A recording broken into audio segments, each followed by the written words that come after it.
បាទសង្គ្រាមការទូតពិតជាល្អមើលឲ្យសម្រាប់ប្រទេសកម្ពុជានិងប្រទេសសៀមបាទហើយប្រសិនជាសៀមគឺចិត្តខ្លាំងចិត្តកូនម៉ែចិត្តកូនម្ដាយចិត្តកូនឪគឺត្រូវតែ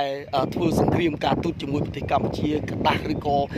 ពាក្យសម្ដីទៅបាទទៅបរទេសដើម្បីយើងប្រើជាតាមតឡាការឬ ICJ ICC បាទល្អគឺវាអត់សម្លាប់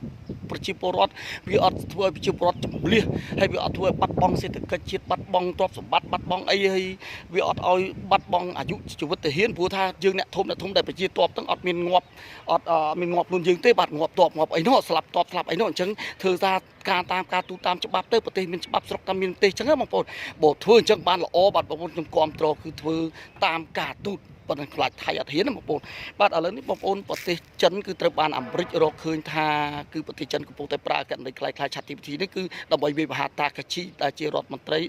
នាយករដ្ឋមន្ត្រីនៃប្រទេសជប៉ុនយើងរងចាំមើលតទៀតបងប្អូន